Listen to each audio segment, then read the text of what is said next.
Imagine sacrificing everything, your only chance at a better life, just to help a stranger. Now imagine discovering that stranger owned everything you ever dreamed of.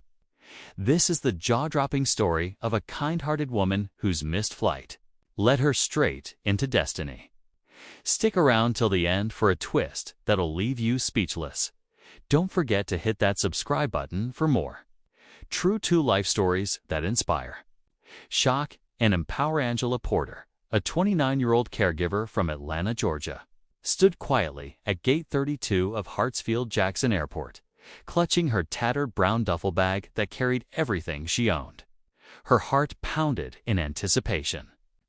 This flight to New York City was more than a journey, it was a shot at a new life. After years of working multiple jobs to support her sick mother and younger brother, she had finally saved enough to apply for a hospital technician job at Mount Sinai. It wasn't glamorous, but it offered hope. But just as the boarding announcement echoed through the terminal, Angela noticed an elderly white man across the waiting area struggling with his oxygen tank, looking disoriented and ignored by everyone around him. Something inside her wouldn't let her walk away. She rushed to his side. "Sir, are you okay?" she asked gently. He blinked, dazed, trying to form words. "I can't breathe properly. My valve is jammed."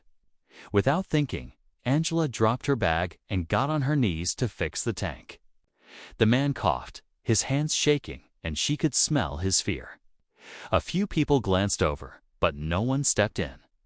Angela finally unclogged the valve and got the oxygen flowing again. The old man's breathing slowed, and he looked at her with watery eyes. "Thank you, dear. Thank you," he whispered. Angela smiled, helping him sit upright. But when she looked up at the gate again, her heart sank. The door was closed. Her flight was gone. Angela sat numbly in the hard plastic chair by the terminal window as the old man rested beside her, now stabilized but exhausted. Airport staff had been called, but no one seemed particularly urgent. She checked the time. 11:32 a.m. The job interview was tomorrow at 9 a.m. And the next flight wasn't until 9 p.m. She called the hospital in New York to explain and beg for a delay. But the HR lady was cold and impatient. "I'm sorry, Miss Porter. We have a long list of applicants. If you can't make it, we'll have to move on." Click. Angela's hands trembled. That job had been everything. Her eyes welled with tears, but she quickly wiped them away. "You okay, miss?" the old man asked, his voice now steadier. She nodded, forcing a smile. "Yeah, just missed my flight. But I'm glad you're okay." He looked at her for a long moment. Not many people would have stopped. She shrugged. "Doesn't matter now, does it?" He frowned. "Tell me your name." "Angela. Angela Porter." He extended a hand. "Walter. Just Walter." She didn't ask for more. Over the next hour, they talked. She told him about her mother's dialysis, her brother's dreams of being a mechanical engineer, and how she juggled night shifts at a diner and day shifts at a nursing home to survive. Walter listened quietly. Something about his posture. His suit, though wrinkled, felt ... dignified. As they parted ways, Walter scribbled something on the back of a used napkin. "Go to this address when you get to New York. You might find something there." She smiled politely, not thinking much of it. After all, she had no flight, no job, and now no options. 3 days later, after taking a Greyhound bus to New York with her last dollars, Angela wandered the streets of Manhattan, hunger gnawing at her stomach and her hopes dangling by threads. Her feet ached, but she remembered the napkin. The address was 785 Lexington Avenue. With nothing else to lose, she walked there. What she found shocked her. It wasn't a house, it was a skyscraper. Sleek, modern, glass-walled, with a logo on the front that read W&A Airline's corporate headquarters. Confused, she walked inside, sticking out in her wrinkled jeans and frayed coat amid the sea of Armani suits and designer heels. A receptionist eyed her suspiciously. "Can I help you?" Angela hesitated. I was told to come here by a man named Walter." The woman's expression changed. "One moment, please." Moments later, 2 security guards approached. Angela's stomach dropped. I didn't mean any trouble," she stammered. But instead of escorting her out, they smiled. "Miss Porter, Mr. Aldridge is expecting you." They led her to the 45th floor in a gold-trimmed elevator. The doors opened into a sunlit office with floor-to-ceiling windows. And there he was, Walter, standing behind a grand mahogany desk. But now wearing a custom-tailored suit, his posture regal, his expression calm. "Angela," he said, smiling, "you came." Her mouth dropped open. "Why, you own this airline? Co-founded?" He nodded.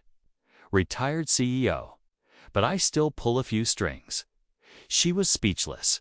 "Why? Why me?" He looked her dead in the eyes. "Because in a world full of people chasing their own flights, you stopped to help a dying old man. You don't just deserve a seat on a plane, you deserve a future." He handed her a sealed envelope. Inside was a job offer, executive assistant, full benefits, travel privileges, and a salary that made her knees buckle. "Start tomorrow," he said. "I'll teach you the business myself." Angela started her new job the next morning in disbelief, still processing everything. Walter took her under his wing, introducing her to every department: finance, logistics, HR. Though she had no formal training, her work ethic, compassion, and street smarts amazed everyone. Soon, she wasn't just an assistant, she was helping shape company policies, including ones that supported underprivileged employees, single mothers, and veterans. She became known as the people's director within the firm. But the real twist came 6 months later. Walter called her into his office, his eyes twinkling. "Angela, I'm retiring for good this time, and I've made my decision. You're taking over." She gasped. "What?" I can't. You already are." He smiled. "You've changed lives here, including mine." A press conference followed. The world was stunned to see a young black woman with no Ivy League degree, no corporate background, standing at the helm of one of America's top airlines. Her story went viral. Interviews poured in. Oprah, Ellen, CNN. But Angela never forgot her roots. She started a foundation in her mother's name, offering scholarships and mentorship to caregivers and struggling families. One morning, she stood at the same gate in Atlanta airport, this time in a tailored navy blue suit, her airline's badge on her chest. A young woman sat nearby, panicking about a missed flight. Angela approached her, offering help without hesitation. The girl blinked.